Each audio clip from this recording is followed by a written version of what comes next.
Welcome back to another hangout on the O'Shea Duke Jackson vlogcast channel. I have been talking about doing a potential video about a particular topic that I've been thinking about for over a year. Last year, I did a video that gained a lot of notoriety on my other channel called What's That Crip Like? Years before, I did a radio interview with a young man by the name of Droop, who was a former, I would say, semi-active member of Grape Street Watch Crip. And that gave me the idea of doing today's particular topic. Who is the Super Crip? Who is Super Crip? Now, when we look at the violence of Black neighborhoods, in particular in the West Coast, and I'm talking about specifically California, when you look at Crips and Bloods, one of the first things that you would think is that these people are animals.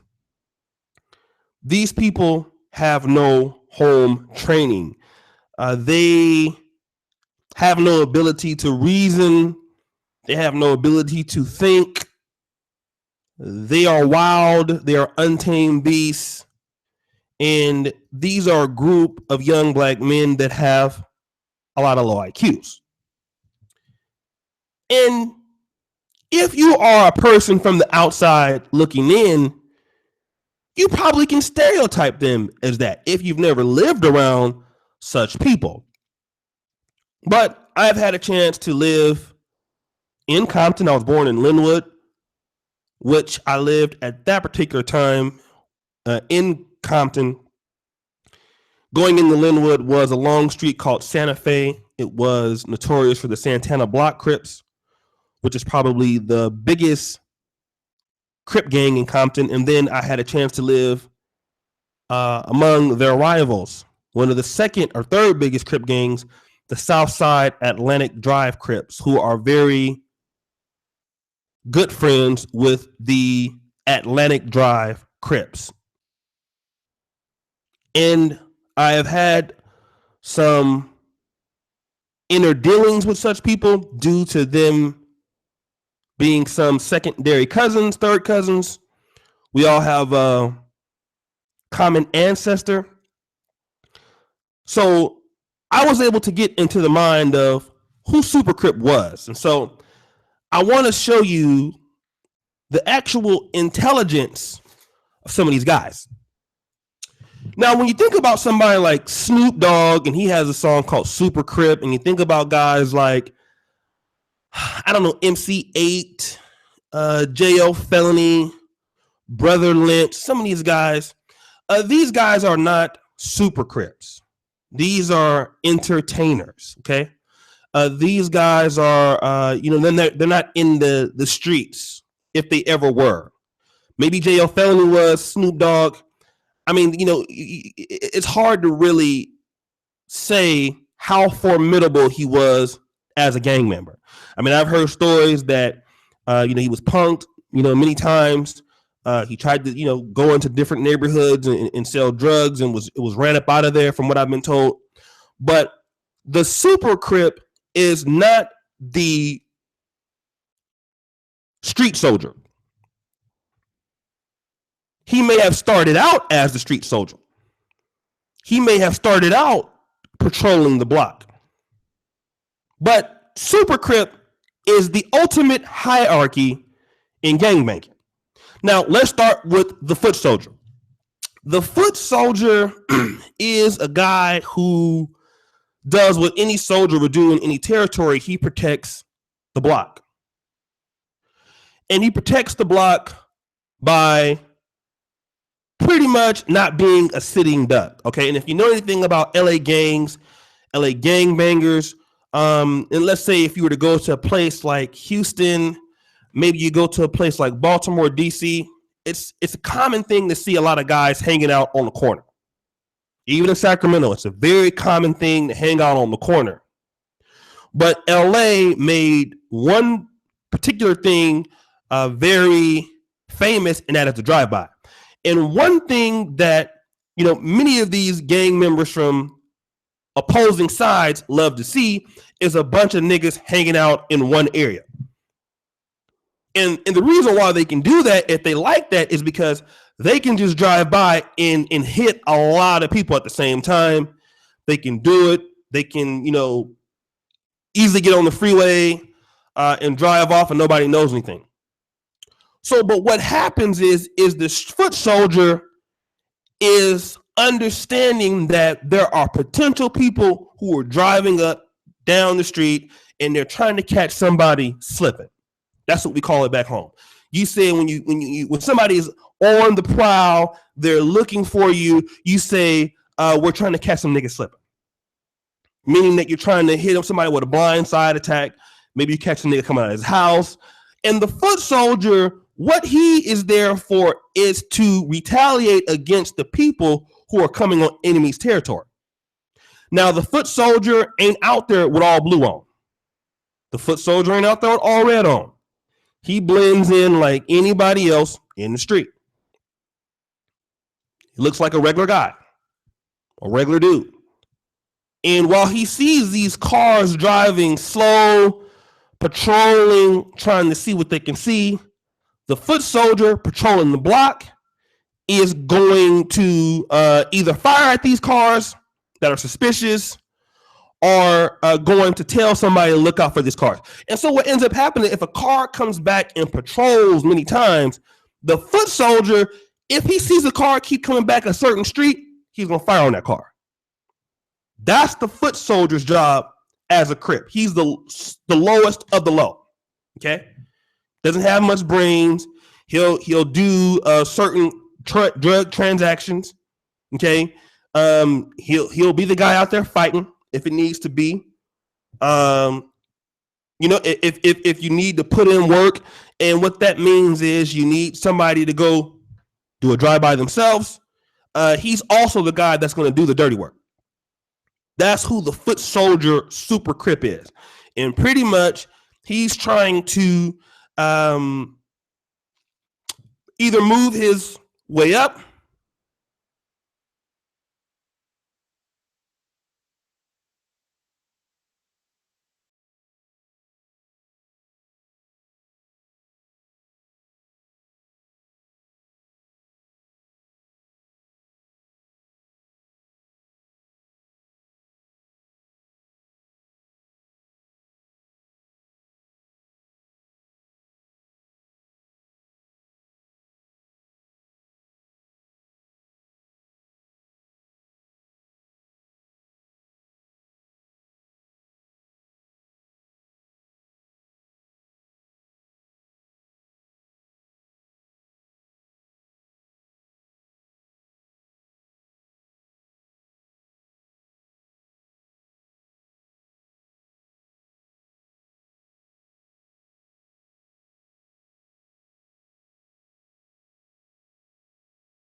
can hear me.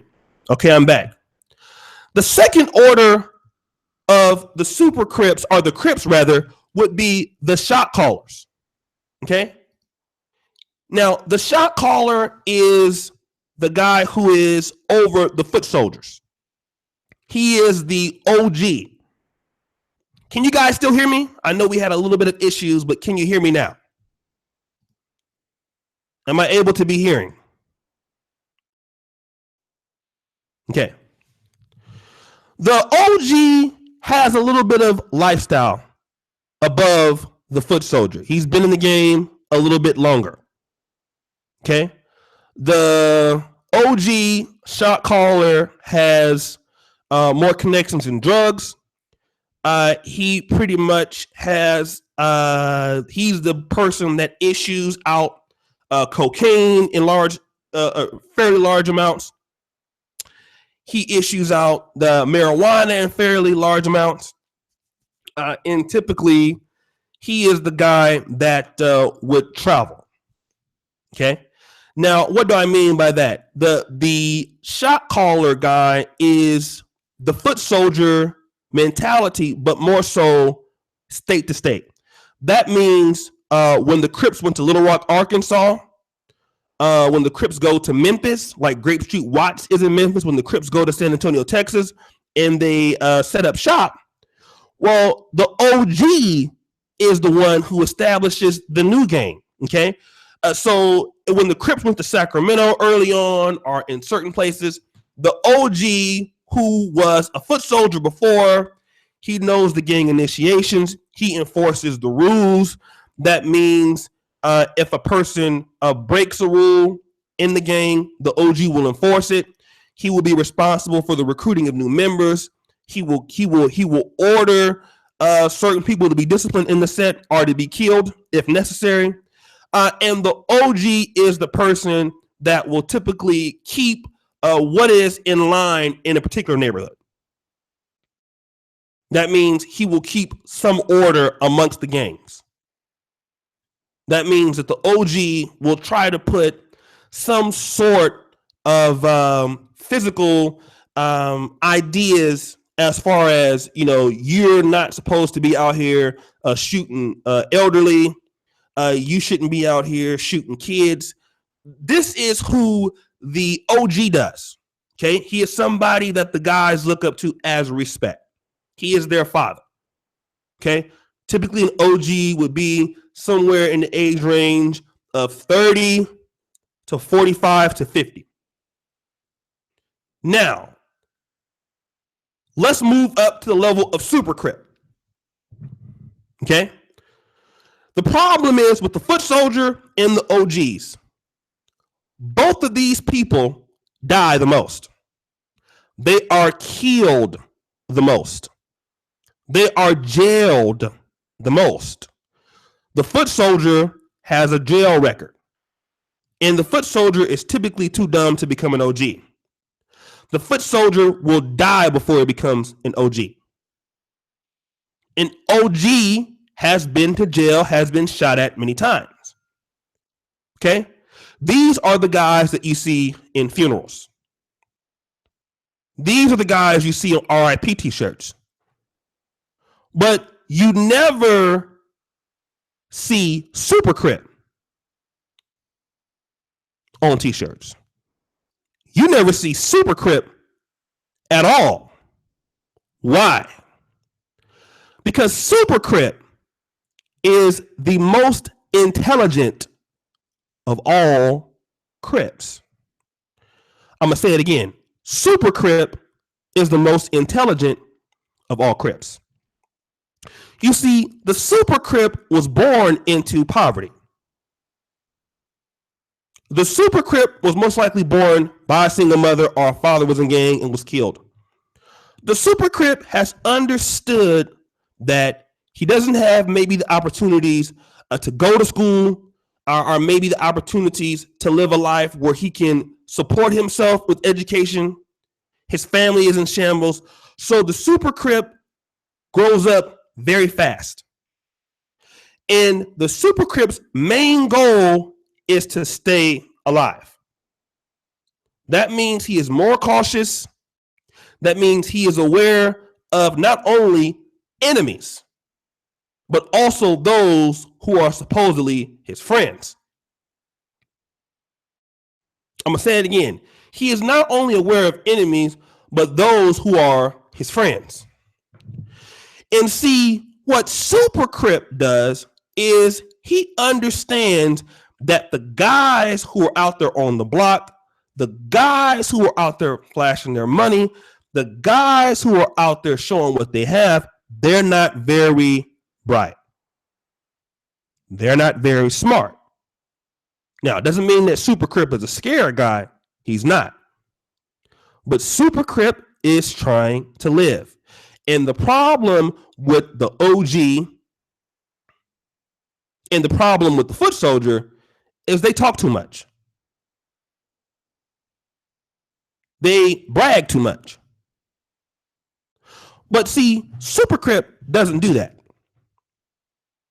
He doesn't do that. You see, while foot soldiers are in shootouts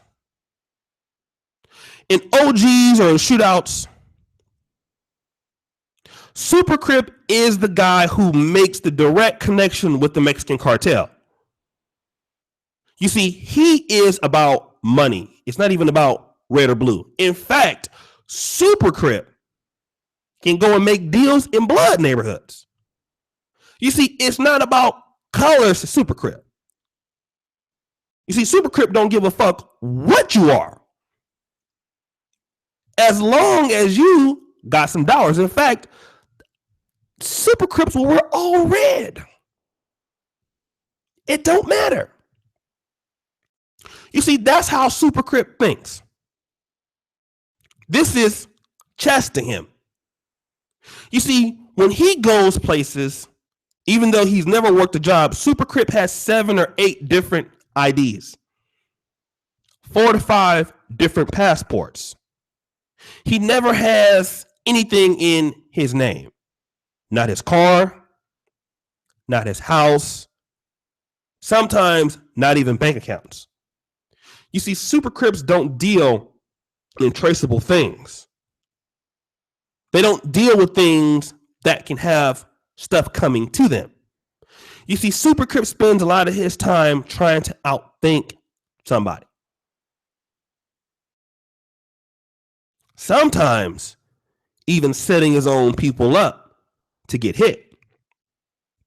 And the reason why Super Crip does that is because he knows there is power in controlling the masses. This is why when you go to Grape Street Watts and you go to the projects and you see these tough guys out there on the street, you see these tough guys on the videos and showing their guns, you'll never see Super Crip doing that. Because Super Crip doesn't even live over there anymore. Super Crip somewhere in Florida. He lives next door to maybe a bank president. He lives next door to a golf ownership. He looks like the average everyday guy. You see, he's blended into society. It doesn't matter that he may have murdered 15 people. You see, if you were to walk by Super Crip, you wouldn't know him. He speaks well. He doesn't talk like a Crip. He doesn't have any tattoos. If he does have tattoos, they're hidden. He doesn't go around with rolling 60s on his neck. He doesn't go around with Hoover on his neck. He doesn't have any tattoos on his face. You see, because the Super Crip understands that in order for his business to get better, whether it's illegal or not, he outthinks people.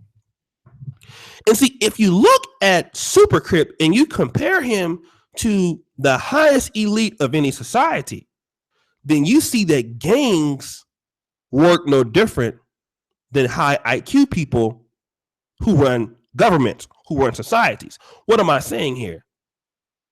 Super Crip is no different than the elite in Poland. Super Crip's no different than the elite in Saudi Arabia.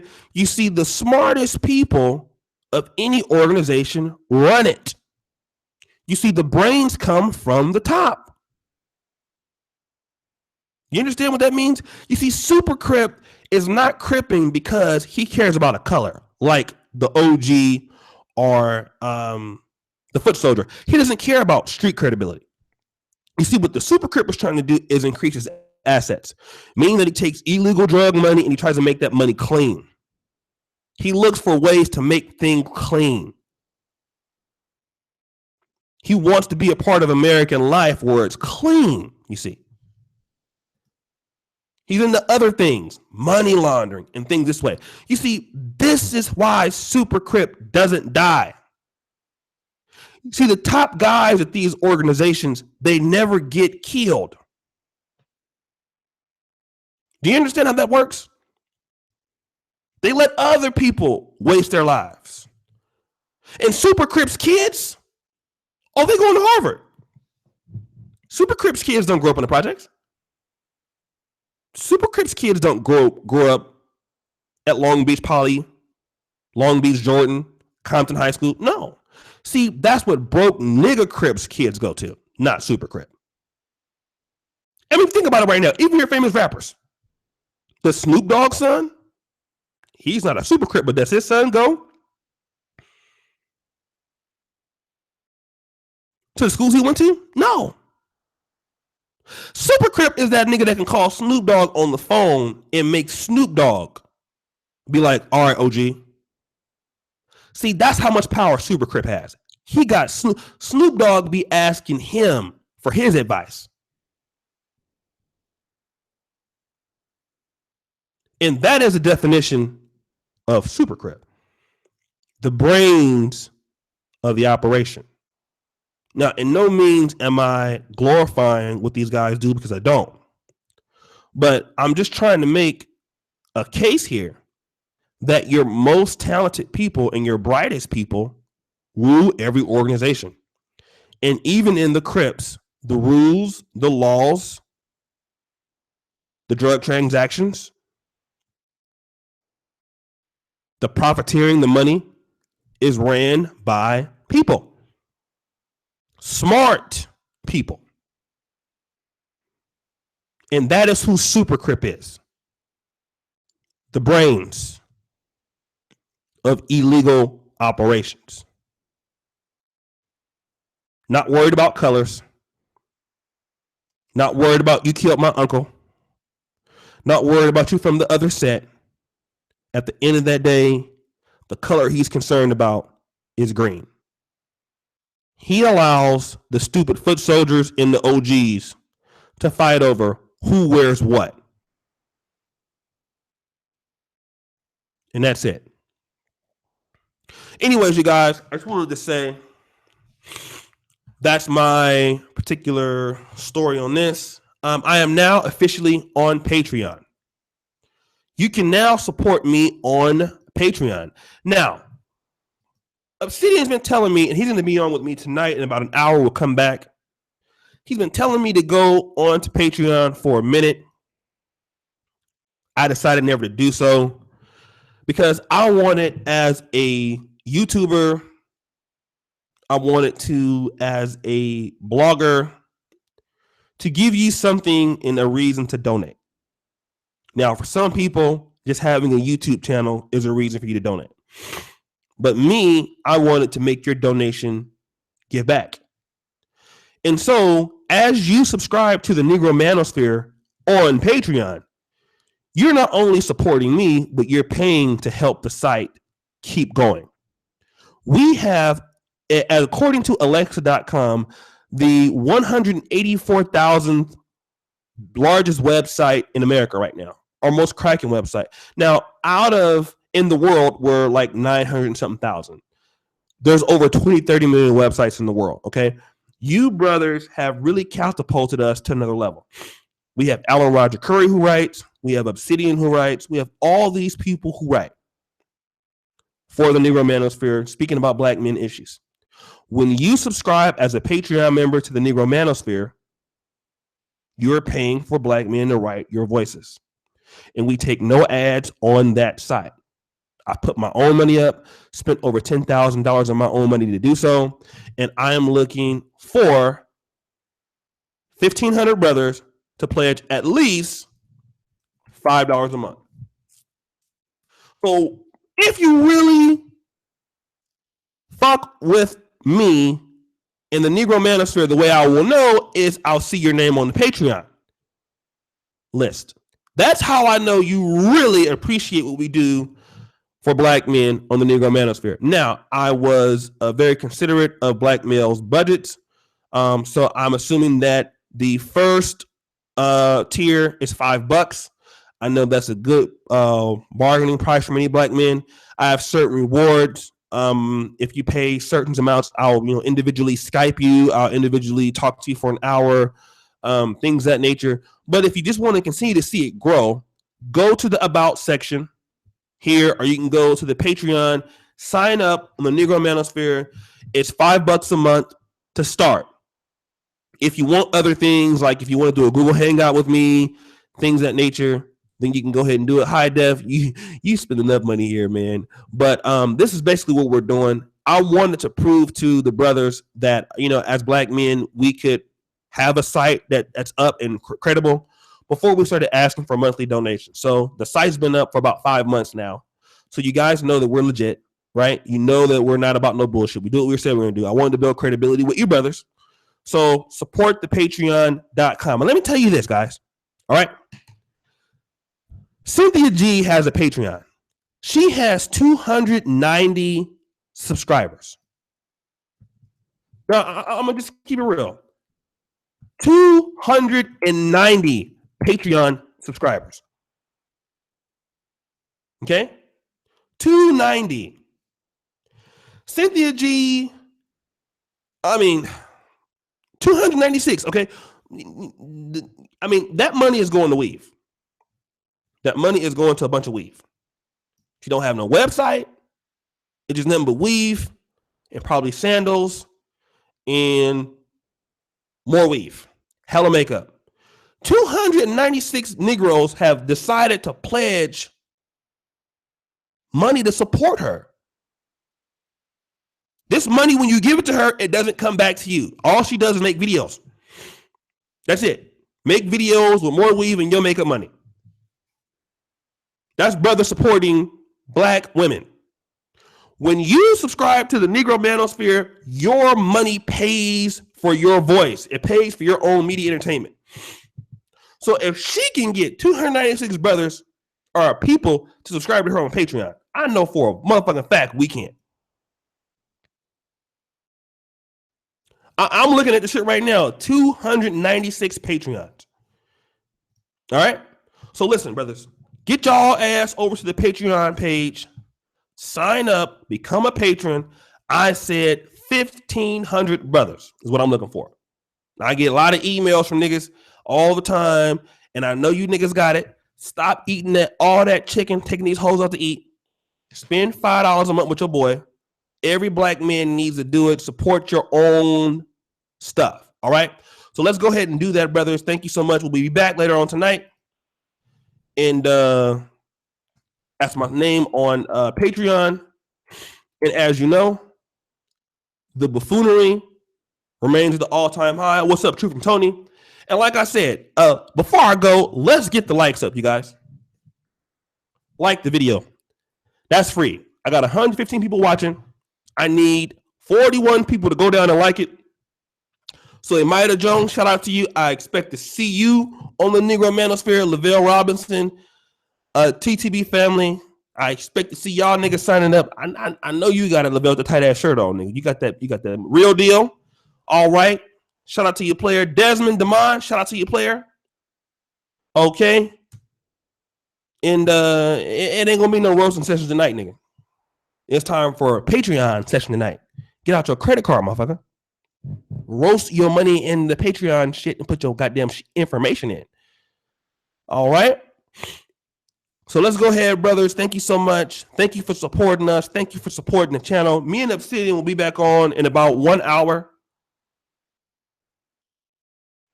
Yes, I'm in Poland. All right. We'll be on 1 hour, having a great show for you guys. So make sure you come back.